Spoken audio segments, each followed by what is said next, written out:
Bismillah.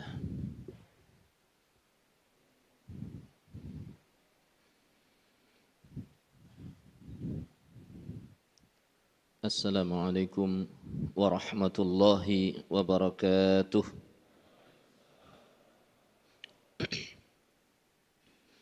Innal hamdalillahi nahmaduhu wa nasta'inuhu wa nastaghfiruhu wa natubu ilayhi wa na'udzu billahi min shururi anfusina wa min sayyiati a'malina.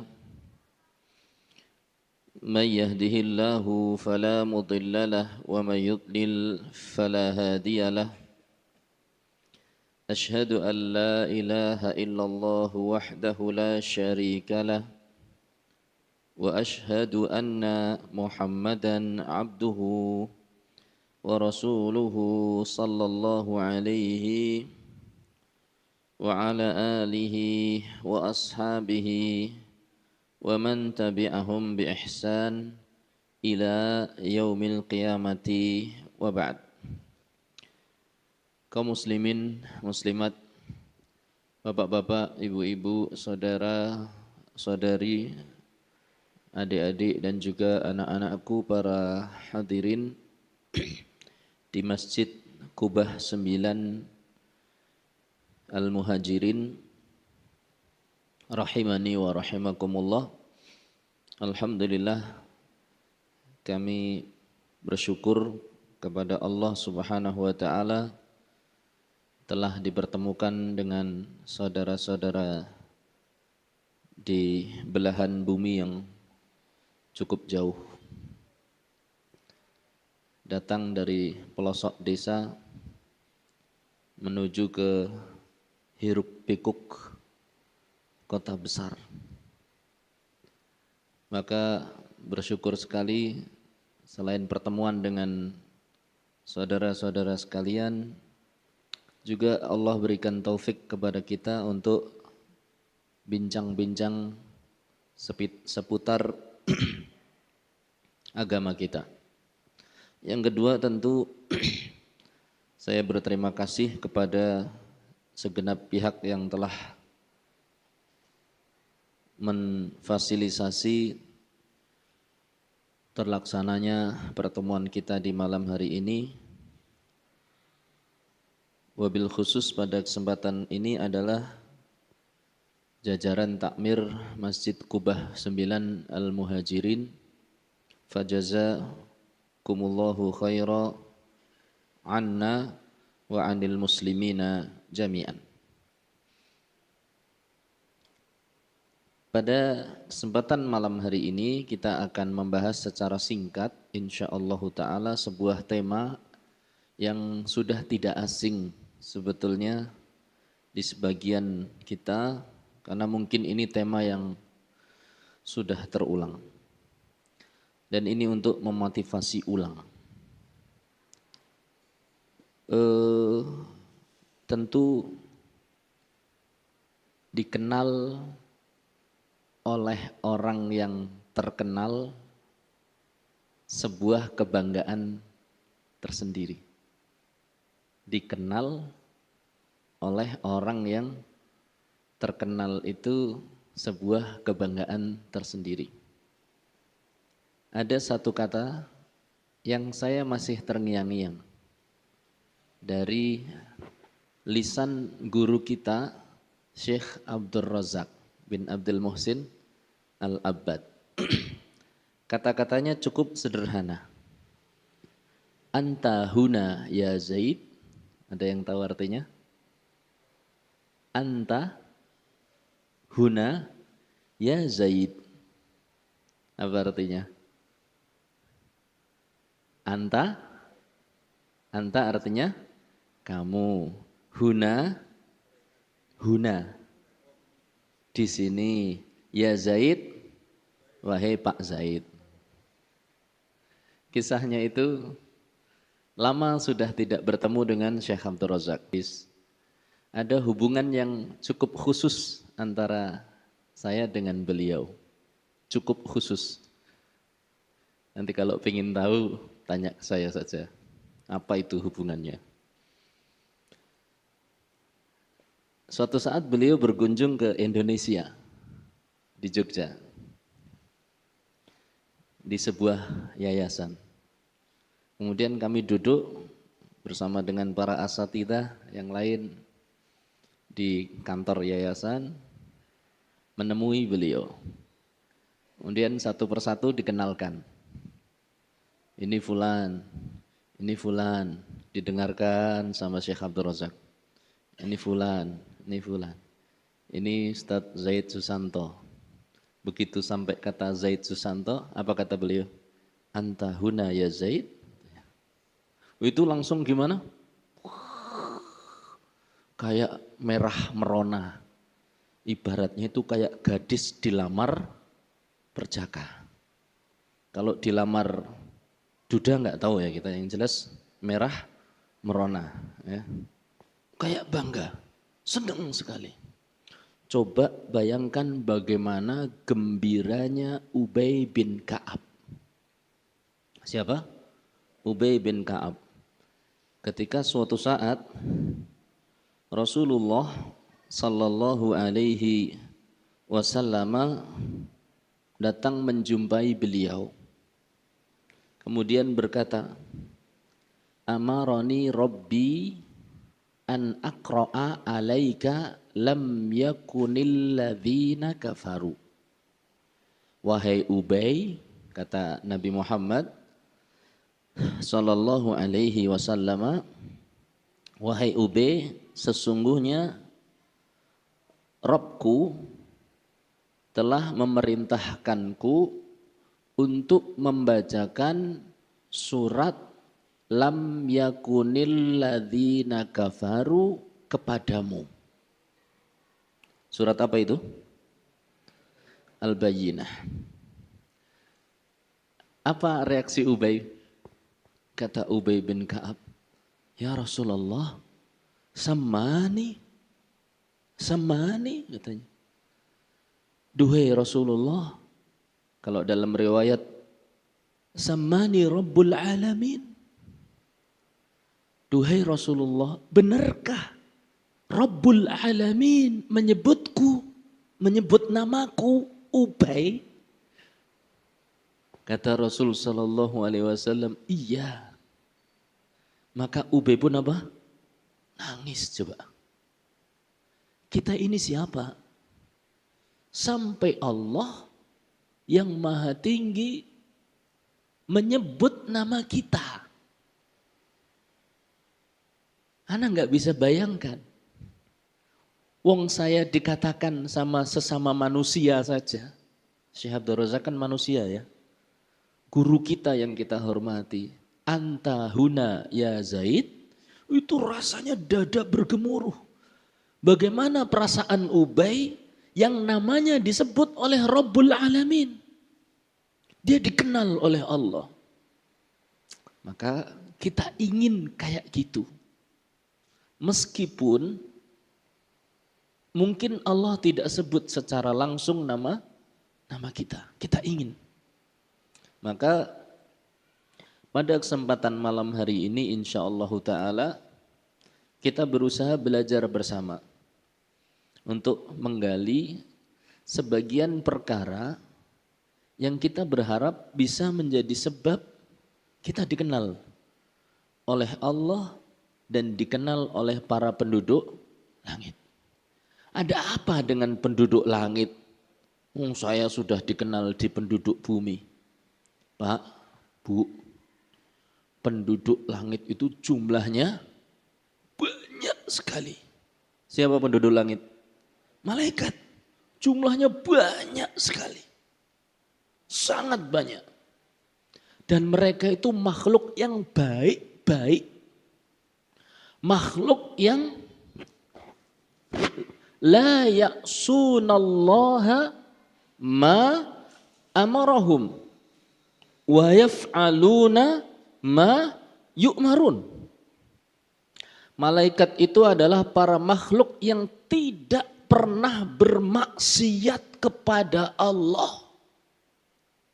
Wa yu'marun wa yaf'aluna ma yu'marun, dan senantiasa melaksanakan apa apa yang diperintahkan kepada mereka. Berarti baik sekali atau enggak malaikat? Super. Kita ingin dikenal oleh penduduk-penduduk macam itu. Bukan dikenal oleh orang-orang yang sekedar makhluk bumi, sudah gitu mereka akhlaknya juga belum sempurna sebagaimana kita. Sebagaimana kita dikatakan dalam pepatah, at-tuyuru ala amthaliha taqa'u. Siapa yang tahu artinya? At-tuyur bentuk jamak dari toir. Yang pagi-pagi suka berkicau. Apa itu toir? Tuyur. Ngala, apa ngala? Di atas. Amthaliha, semisalnya taqa'u, hinggap. Burung itu pasti hinggap dengan kawanannya. Kalau burung emprit, ya sama burung emprit. Burung blekok sama burung blekok. Burung tempat ibadah sama burung tempat ibadah. Kenapa tidak dinamakan itu ya? Burung masjid lah ya. Burung masjid, ya main celoknya sama burung masjid. Jarang kita dapatkan burung blekok lagi ngobrol sama burung emprit. Jarang.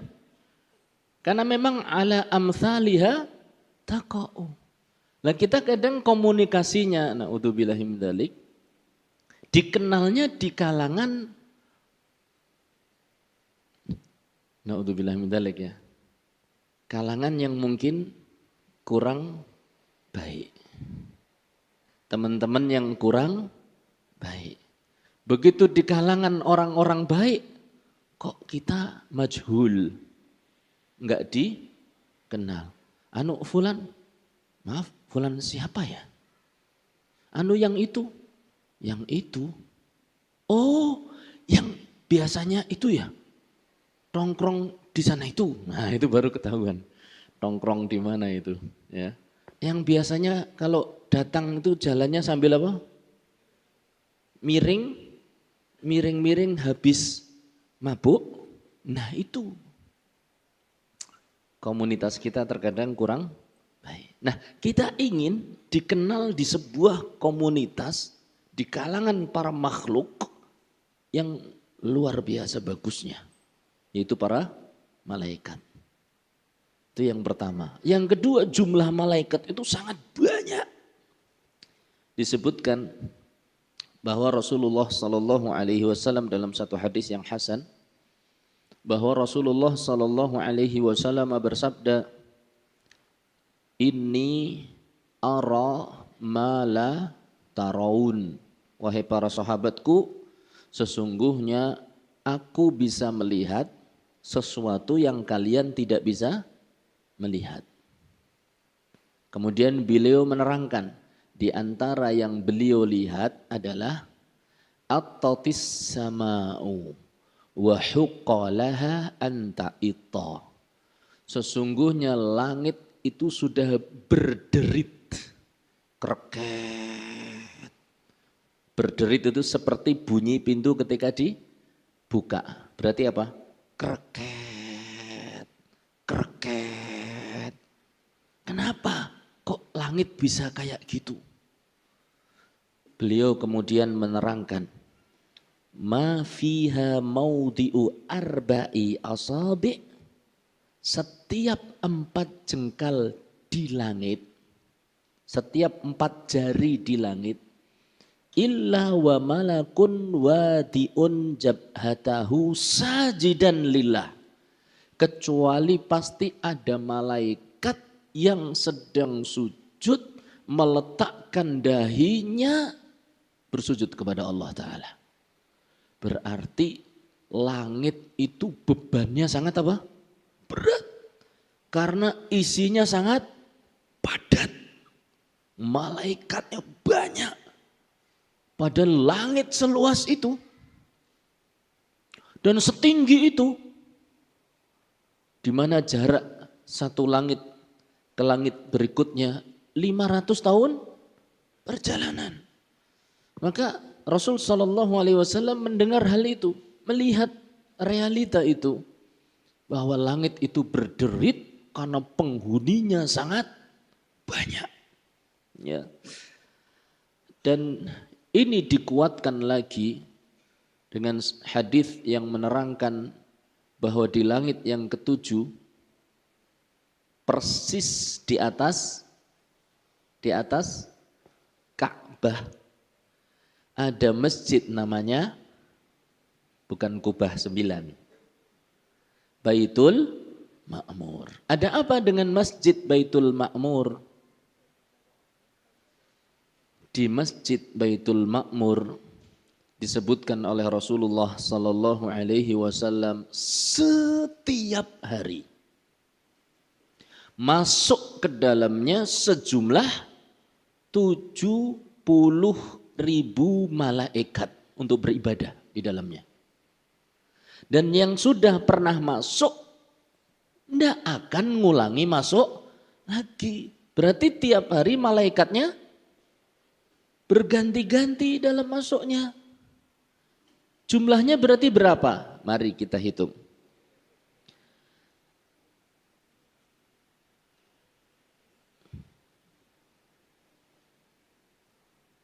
Nabi Muhammad sallallahu alaihi wasallam mengucapkan hadis Baitul Ma'mur, Masjid Baitul Ma'mur, kira-kira 1400 tahun yang lalu. Betul? Satu tahunnya ada 360 hari. Setiap harinya ada 70.000. Berarti 1400, ini betul enggak hitungan saya? Kali 300, kurang enggak? Oke, 1400 kali 360 kali 70.000. Enggak perlu dikalikan 12 kali, enggak perlu ya, langsung 360. Baik. Sama dengan, tuh, pinten Ibu? Kok urung ketemu iki? Wah, lagi ngitung piye iki? 1400 kali 360 kali 70.000. Wah, HP saya enggak keluar angkanya ya. 3,528 itu maksudnya apa? Oh, berapa itu? 35 miliar. Itu taruhlah kalau 1400 tahun yang lalu. Manusia, jumlah penduduk dunia, sampaikah sejumlah itu? Tidak. Berarti kalau panjenengan dikenal di penduduk langit, itu loh jumlah pengikutnya. Jumlah yang kenal 35 miliar. Baik-baik semua. Baik-baik semua, Masya Allah. Nah, ini sangat mencengangkan. Kalau mereka nanti jadi saksi atas kebaikan panjenengan di hadapan siapa? Allah. Wah, Masya Allah. Makanya kan panjenengan dengar nanti ada kisah orang yang baik meninggal, kemudian diiringi oleh para malaikat. Baunya apa? Harum, diiring-iring. Dan seterusnya, kisah-kisah yang Masya Allah. Insya Allah nanti akan dibahas di tempat yang lain. Maka ini sangat menakjubkan. Kalau kita menjadi orang yang dikenal oleh para makhluk yang sangat baik. Nah, ini akan kita pelajari insya Allah. Mudah-mudahan kita bisa menjadi bagian dari orang-orang yang dikenal oleh penduduk langit. Di antara cara, saya katakan di antara karena caranya sangat banyak. Di antara cara agar dikenal di langit, satu, ngaji, mendatangi majelis ilmu. Apa kata Rasulullah sallallahu alaihi wasallam? Majtama'a qaumun fi baitin min buyutillah wa yatadarasunahu yatluna kitaballah wa yatadarasunahu bainahum illa nazalat alaihimu as-sakinah wa ghasyiyathumu ar-rahmah wa haffathumul malaikah wa dzakarahumullahu fiman indahu. Yang artinya tidaklah satu kaum atau apabila ada satu kaum berkumpul di masjid, salah satu rumah di antara rumah-rumah Allah, dan itu bisa di masjid ataupun di tempat yang lain, berkumpul mempelajari kitabullah, entah itu mempelajari bacanya, mempelajari artinya, mempelajari maknanya, mempelajari hukum-hukum yang ada di dalam kitabullah. Ini halal, di dalam kitabullah disebutkan ini halal, yang ini disebutkan oleh Allah haram. Wa yatadarasuna bainahum, dan mereka satu sama lain saling belajar, menyampaikan ilmu. Kecuali pasti akan turun kepada mereka sakinah, ketenangan. Yang tadinya di rumah mikir utang, datang ke majelis taklim, ingat lagi. Gara-gara ustadznya nyebut mikir utang. Yang tadinya ada masalah keluarga, datang ke majelis taklim, tenang. Ketenangan jiwa. Dan ini subhanallah kita rasakan. Sangat kita rasakan. Ya.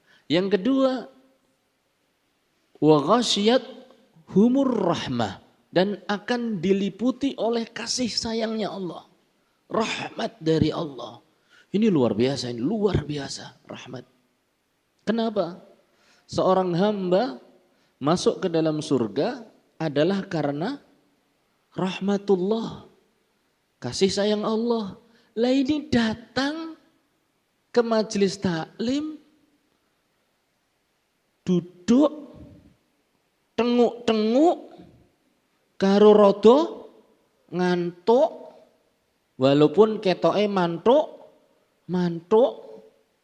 kok dapat rahmat gitu loh. Ini kan Masya Allah ini. Kata Rasul sallallahu alaihi wasallam ketika menunjuk satu majelis ilmu, beliau mengatakan humul qaumu la yashqa minhum jalisuhum. Orang-orang itu adalah orang-orang yang apabila ada orang mampir kemudian ikut duduk, gak akan celaka. Ini baru jalan, kemudian duduk di emperan, karena mau masuk malu, diundak-undaan. Undak-undaan bahasa Indonesianya apa? Tangga, duduk, sambil mungkin pura-pura ngikat apa? Tali sepatu, ning kok yora rampung, kayak gini mau iku ustadz nyebut utang ngopo gitu. Itu enggak celaka, dirahmati oleh Allah. Cuma mampir loh. Subhanallah. Itu kaum yang apabila ada orang mampir masuk ke mereka nggak akan celaka. Kemudian apa kata Allah? Wa dzakarahumullah fiman indah. Allah akan sebut orang-orang tersebut di hadapan para malaikat yang ada di sisi Allah. Al-mala'ul a'la. Ini fulan, Mbah Bejo, yang ini Mbah Untung, yang itu Mbah Robih. Robih itu artinya Bejo juga. Ya. Yang ini Mbah Slamet, yang itu Pak Salim, semuanya sama. Ya. Disebut-sebut, bayangkan. Mudah-mudahan nama kita tersebut. Makanya rajin-rajin ngaji. Paling enggak kita daftar untuk disebut namanya gitu loh. Apalagi kita sudah tua. Nggih napa mboten? Ada yang muda? Kita ini sudah tua. Mau apa lagi coba? Kita datang ke majelis kita apa? Lendehan, terus rodok ngantuk. Tidak apa-apa. Sopo ngerti? Husnul khotimah. Namanya juga siapa? Tahu. Ya, kita berharap husnul khotimah. Baik. Mencari ilmu itu untung dunia dan akhirat, bapak-bapak dan ibu-ibu. Dunianya untung, akhiratnya juga untung. Akhirat tadi itu, nama kita terdaftar. Sudah banyak yang kenal kita.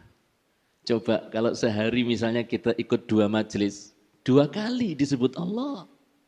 Walaupun kita mungkin tidak dengar sebagaimana Ubay bin Ka'ab.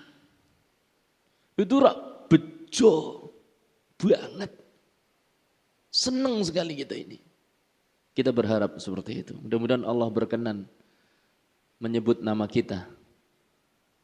Dan kelak akan menjadi orang istimewa ketika di hari kiamat. Allahumma amin. Ini akhirat jelas. Dunia untungnya apa?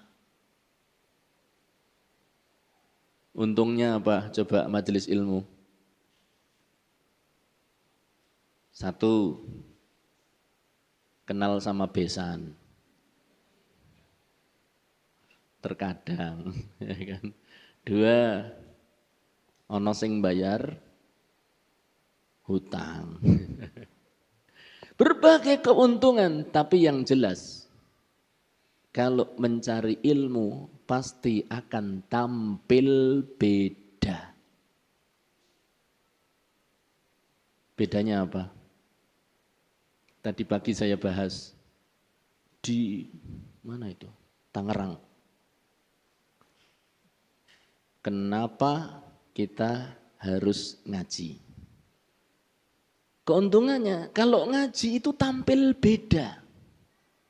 Kata Al-Imam Ibnul Qayyim, innama al-insanu innama yatamayyazu min ghairihi minal hayawanat bifadlil ilmi wal bayan.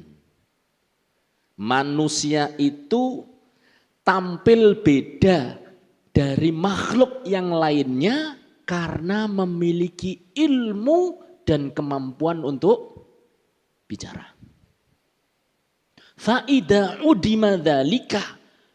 Kalau enggak punya ilmu, maka makhluk lainnya aktsaru aklan minhu.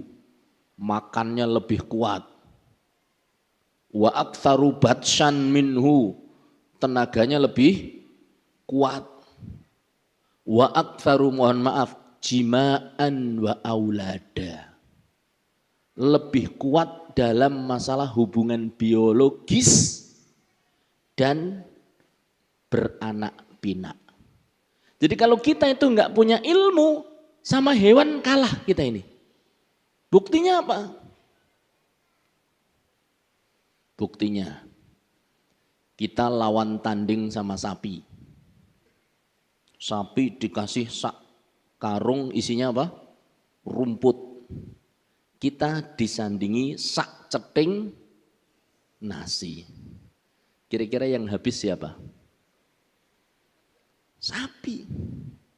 Makannya banyak dia itu. Berarti dia makannya lebih banyak. Kita nggak punya kelebihan dalam hal makan. Wah itu kan hewannya besar Ustaz, tentu saja makannya banyak. Ya wis, pitik. Ayam. Antum tahu kerjaannya ayam apa? Jalan ke sana, lihat makanan, tul. Jalan lagi, srek, tul. Pasti cari makan. Tiap hari sepanjang hari makan. Manusia? Apakah setiap saat tul? Enggak. Dia ada kenyangnya. Tidur dulu, bekerja dulu, olahraga dulu. Setelah itu lapar makan. Kalau ayam enggak. Berarti kuatan siapa manusia sama ayam? Ayam. Meskipun ayam adalah korban kita. Ya ini mangsa kita. Dah nyerah kalau dalam hal makan. Mungkin tenaga Ustaz. Ibu-ibu lawan tanding sama coro. Kira-kira kuatan siapa? Coro baru ngadep aja ibu-ibu langsung apa? Ngiprit. Ini menunjukkan coro lebih kuat dari ibu-ibu. Padahal kalau lomba lari menang siapa? Menang ibu-ibu. Tapi kok yo takut gitu loh. Yo namanya juga tabiat katanya. Sudah kita lawan yang lain lah. Sapi, tarik tambang. Menang siapa kira-kira sapi sama kita? Menang sapi. Kita kalah kita ini. Tapi kita punya ilmu. Makanya sapi bisa dikendalikan. Nah kalau nggak ada ilmu kita nggak bisa.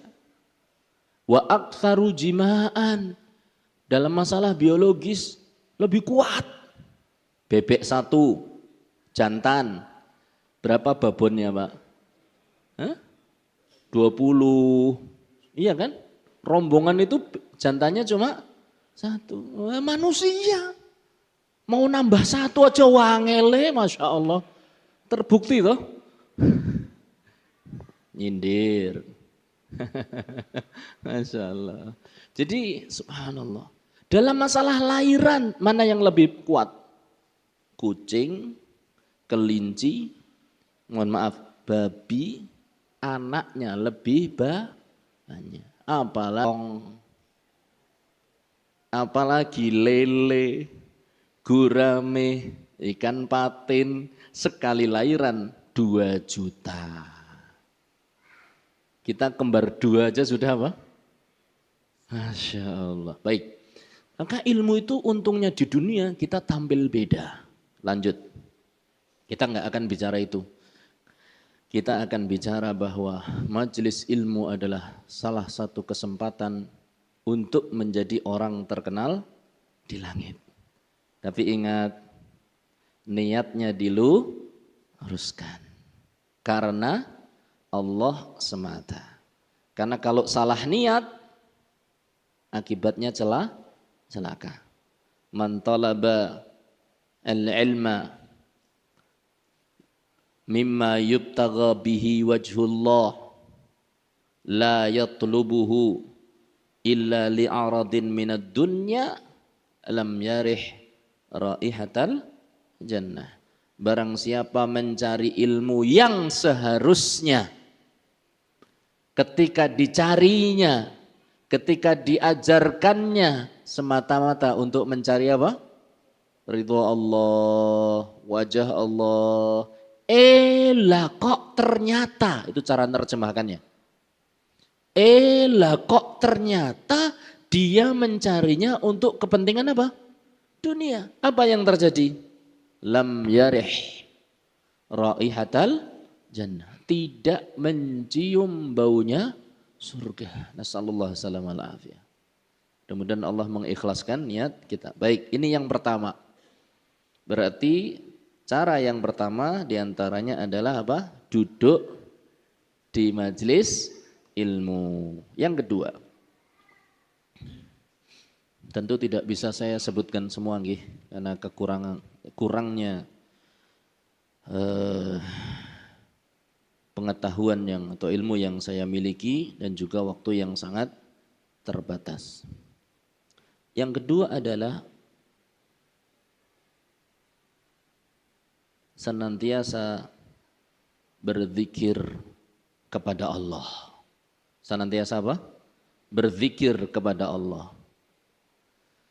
Firman Allah Ta'ala, fadhkuruni, lanjut, azkurkum. Berzikirlah kalian, ingatlah kalian akan aku, niscaya aku akan mengingat kalian. Demikian juga dalam satu hadis, man dzakarani fi nafsihi, barang siapa yang mengingat diriku dalam dirinya ketika sendirian, dia ingat Allah. Apa kata Allah? Dzakartuhu fi nafsi, aku pun akan ingat kepada dirinya.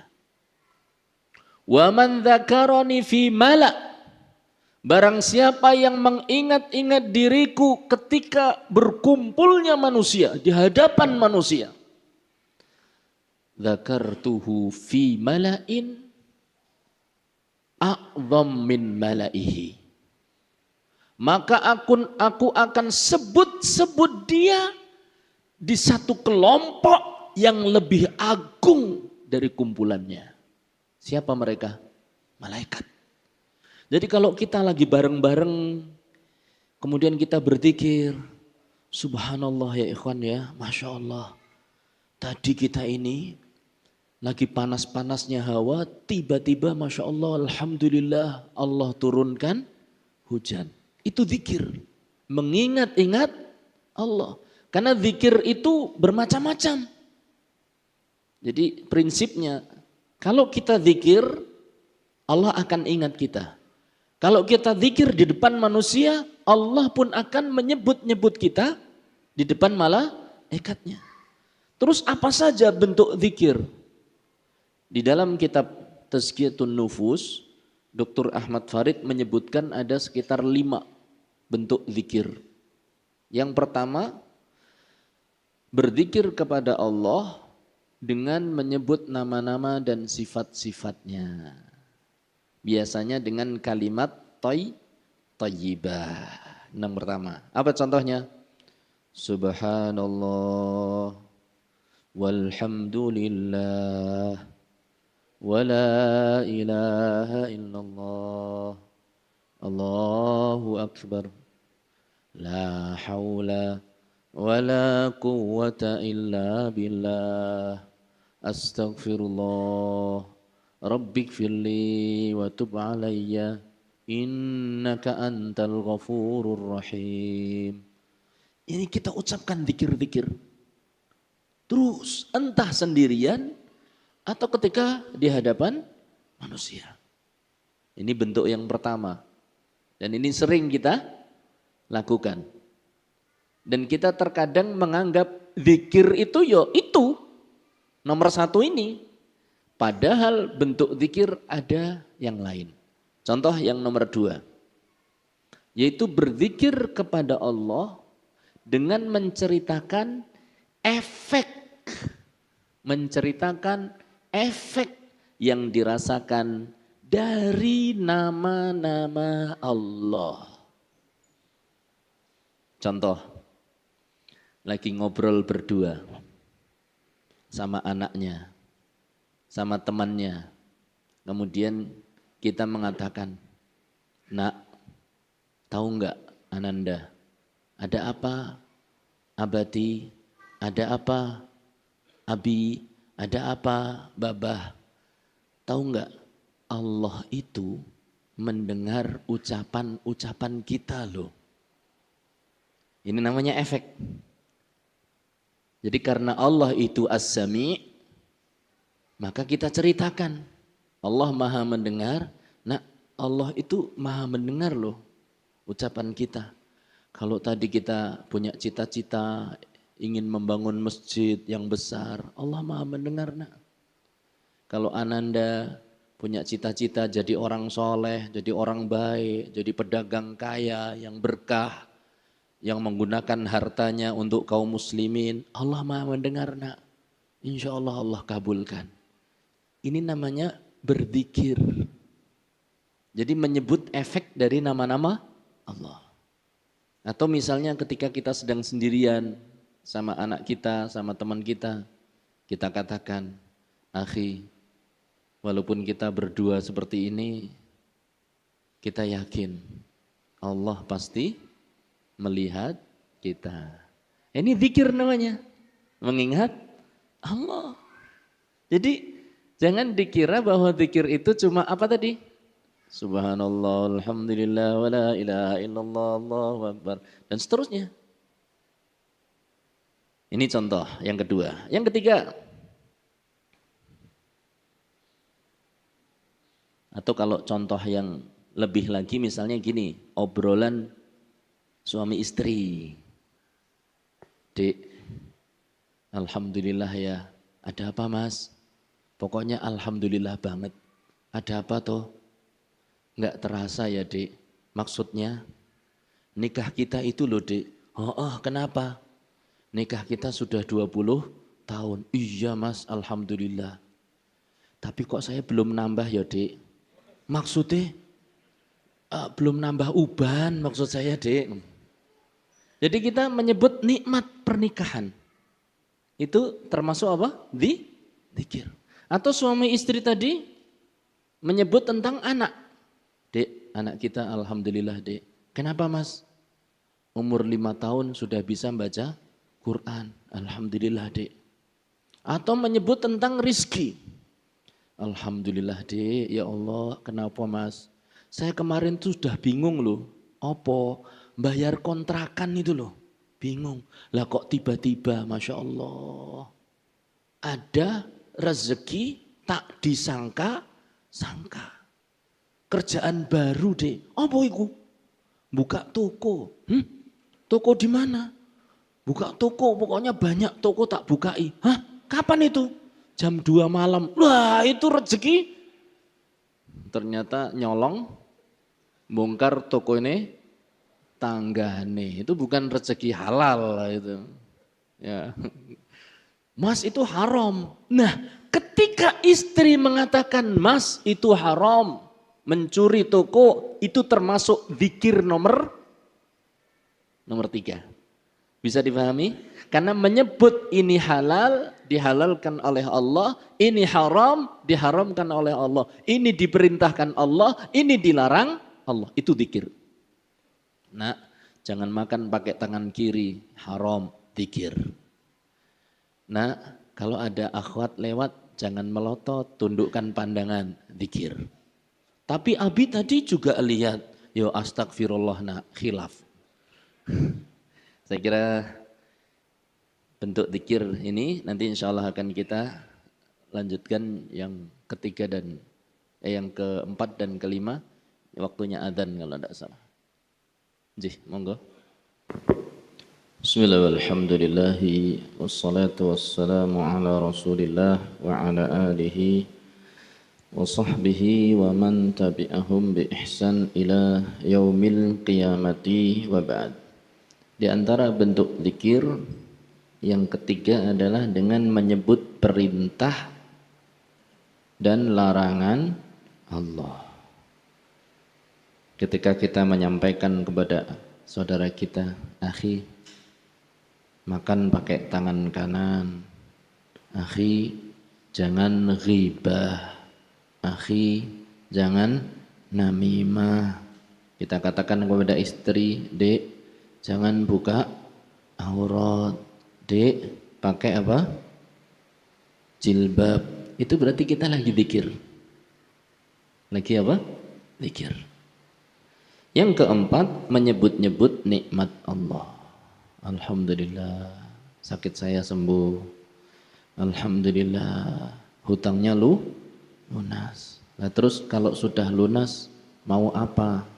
Bi, ya nanti kan bisa hutang lagi. Oh, kok malah hutang lagi? Ya, alhamdulillah anak kita lulus, alhamdulillah anak kita selesai hafalan, alhamdulillah. Ini menyebut-nyebut nikmat. Ya, menyebut-nyebut nikmat. Yang kelima, dan ini termasuk zikir paling afdol. Apa itu? Membaca Al-Quran. Masya Allah. Zikir yang paling afdol. Dan di antara zikir,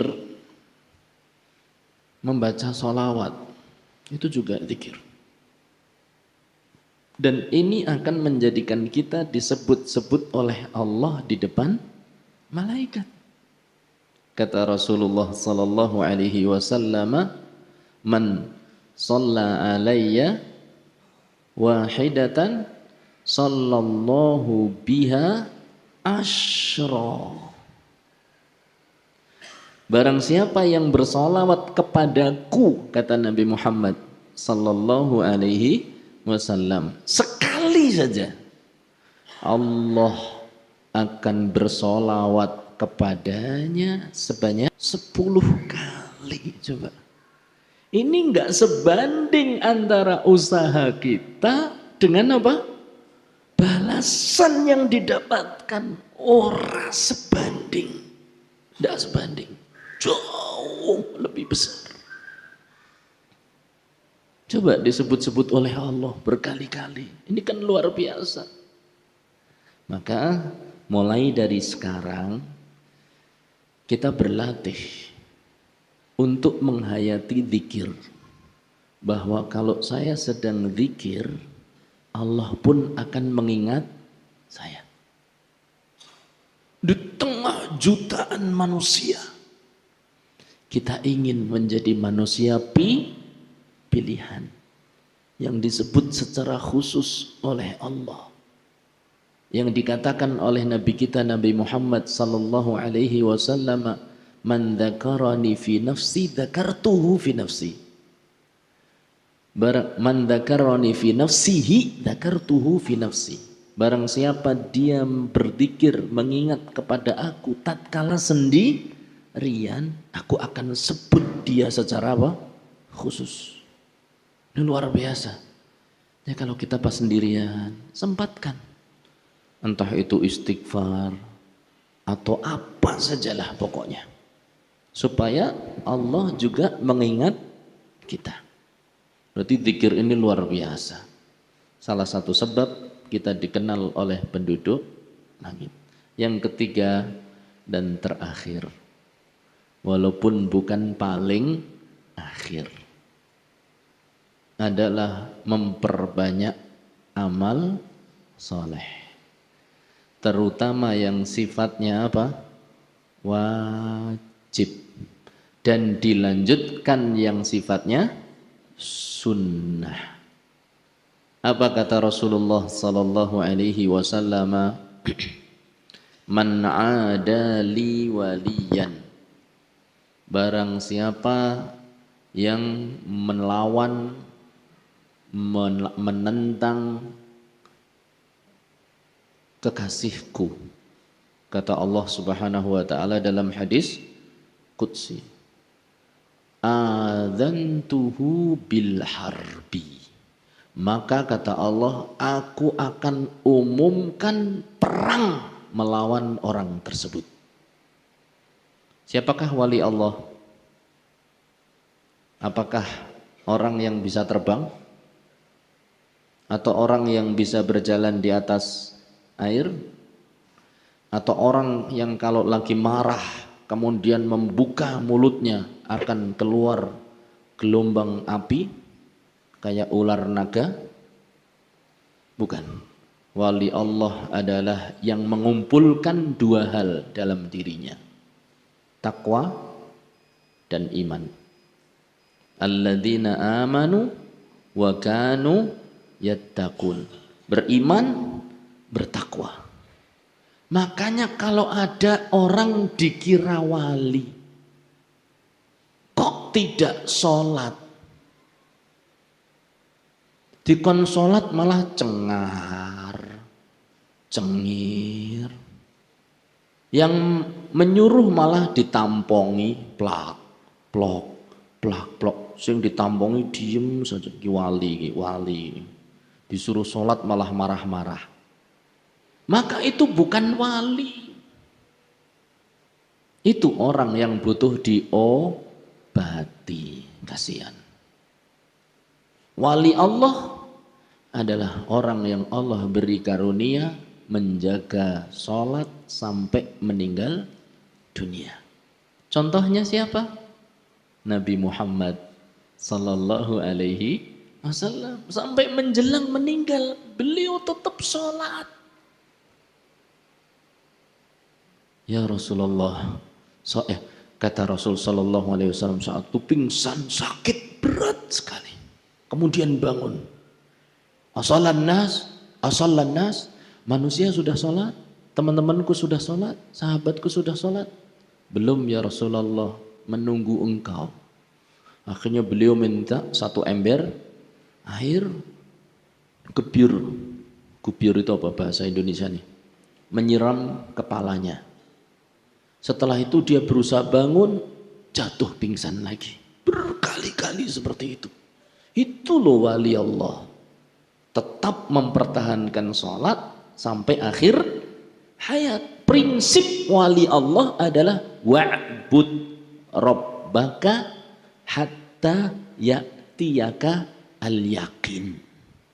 Tetap terus beribadah pada Allah sampai kematian menjemput. Umar bin Khattab wali, Abu Bakar juga. Tapi ini kisah orang-orang yang menjelang matinya masih apa? Sholat. Umar bin Khattab ditusuk berkali-kali ketika sholat subuh sampai bolong lambungnya dan bolong dan ususnya. Setiap dikasih minum susu keluar dari perutnya. Delewer. Para sahabat yang lain mengatakan sudah nggak bisa tertolong. Belum ada operasi saat itu.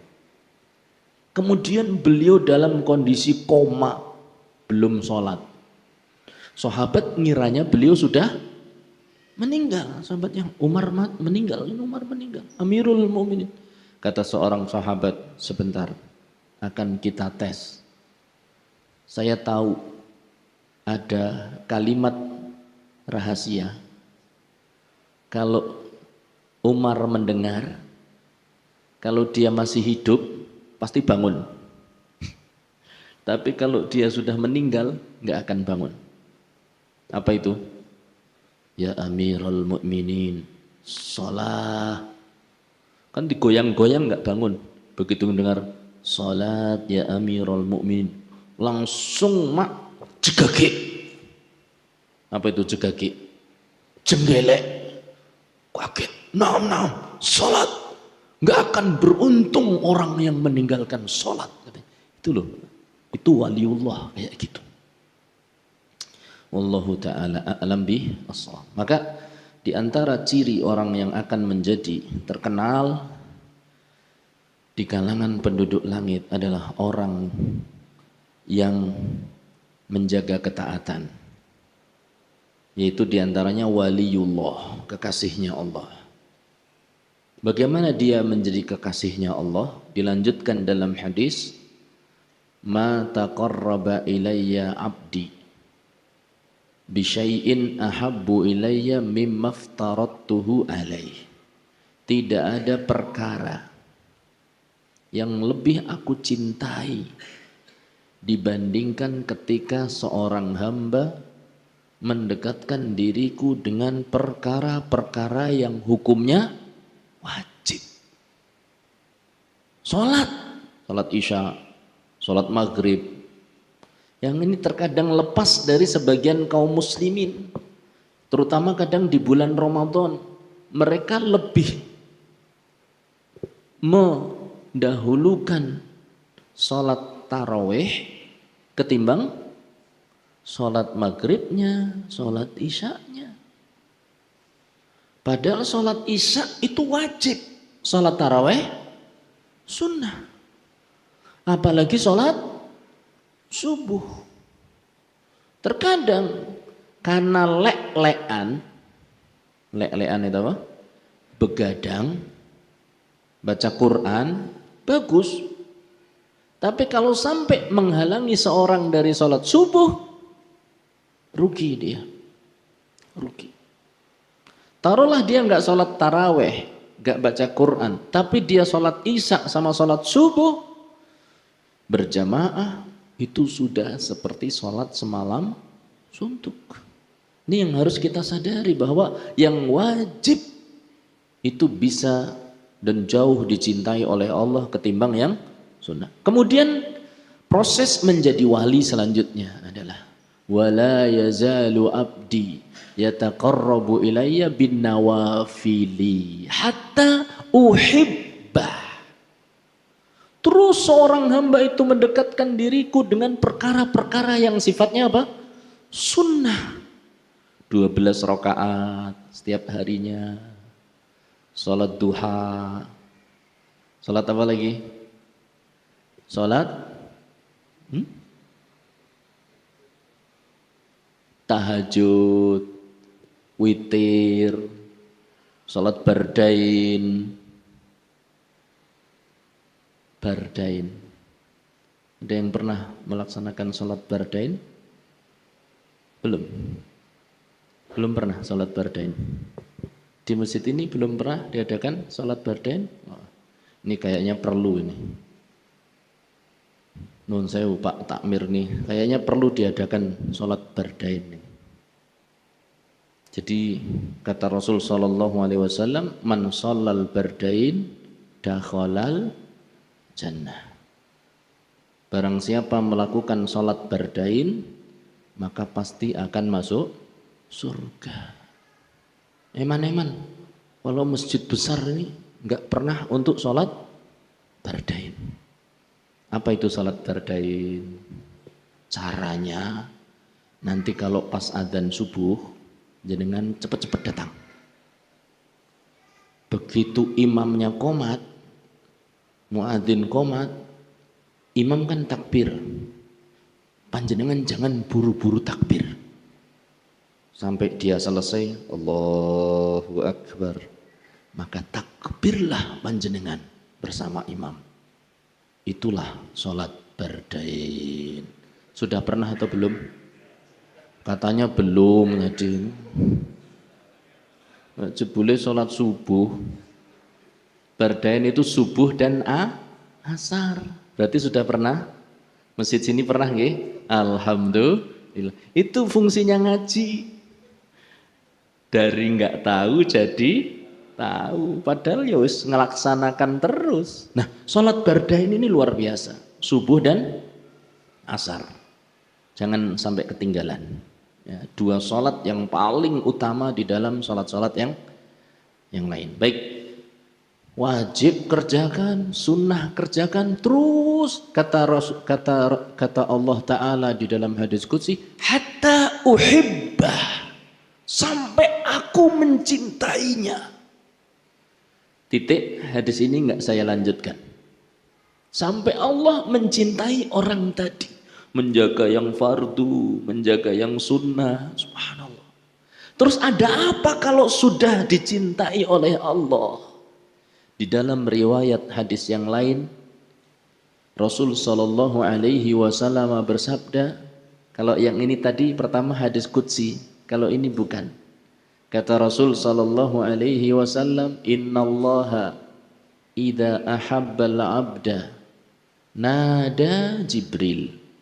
Allah itu kalau sudah cinta pada seorang hamba, dia akan panggil malaikat Jibril. Ya Jibril, inni uhibbu fulanan. Aku cinta hambaku si itu loh, si fulan itu. Fa ahibbah, kamu wahai Jibril harus cintai dia.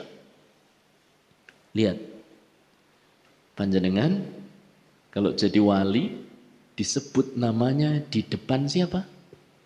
Malaikat Jibril. Masya Allah. Sampai di situ? Tidak.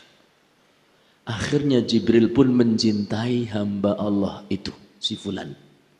Kemudian Jibril pun mengumumkan di kalangan para malaikat. Wahai seluruh malaikat, innallaha ahabba fulan. Wahai malaikat, sesungguhnya Allah sudah mencintai Pak Fulan. Fa'ahibbu, cintailah Pak Fulan. Maka seluruh malaikat mengenal nama itu dan mencintai Pak Fulan. Terkenal panjenengan itu. Makanya kita wajib kita kerjakan. Sunnah kita tambahkan sebanyak-banyaknya. Supaya Allah cinta kita. Kalau Allah sudah mencintai kita, dia akan perintahkan Jibril untuk cinta sama kita. Kalau Jibril sudah cinta, dia akan umumkan kepada seluruh malaikat. Kemudian apa yang terjadi? Tatkala seluruh penduduk langit sudah cinta kepada Pak Fulan, maka Allah lontarkan rasa cinta itu kepada penduduk bumi. Maka orang itu pun dicintai oleh penduduk bumi yang mengenalnya. Yang mengenalnya. Nek mboten kenal, makanya lo itu katanya kayaknya rajin ibadah, tapi kok ada orang yang tidak mencintainya karena nggak kenal. Tapi paling tidak orang itu akan tampil menyenangkan di pandangan kita. Bukankah kita terkadang melihat beberapa sosok orang, begitu melihat dia langsung kita ingat apa? Akhirat. Kita ingat akhirat. Dan ada orang-orang kalau kita melihat dia, kita ingatnya apa? Dunia. Nah, mudah-mudahan kita semua bapak-bapak, ibu-ibu, kalau dipandang oleh orang lain menjadi orang yang bisa mengingatkan akan akhirat. Ketemu istrinya di rumah langsung ingat apa? Akhirat. Kalau kita nyawang istri langsung ingat akhirat. Istri kalau ingat kita, lihat kita langsung ingat akhirat. Bukan artinya pengen cepat mati, itu bukan ya. Tapi wah, rajin ibadah istriku ini, Masya Allah. Mudah-mudahan Allah berkahi seterusnya. Dan seterusnya. Ini diantara perkara-perkara yang mudah-mudahan bisa menjadi sebab terkenalnya seorang hamba di kalangan penduduk langit. Ini yang bisa saya sampaikan, mudah-mudahan bermanfaat, memacu, masih banyak sebetulnya, memacu semangat kita untuk melakukan hal-hal tersebut. Di antaranya apa tadi? Menghadiri majelis taklim. Kemudian yang kedua, memperbanyak zikir dengan berbagai bentuknya. Kemudian yang ketiga, melakukan amal-amal soleh, terutama yang wajib, dan memperbanyak amal yang sunnah. Kalau ada pertanyaan, boleh, tapi saya tidak menjawab. Sekedar Ustadz tanya, ya silakan sebutkan. Setelah nyebutkan, nanti yang menjawab Ustadz Nizar ya, sama Ustadz Abu Ya'la, gitu. Jadi boleh bertanya, tapi saya tidak jawab. Mbok menawi mekaten. Barangkali itu yang bisa saya sampaikan. Sallallahu ala nabiyyina Muhammad walhamdulillah rabbil alamin. Subhanakallahumma wa bihamdika asyhadu an la ilaha illa anta astaghfiruka wa atubu ilaik. Assalamualaikum warahmatullahi wabarakatuh. Waalaikumsalam warahmatullahi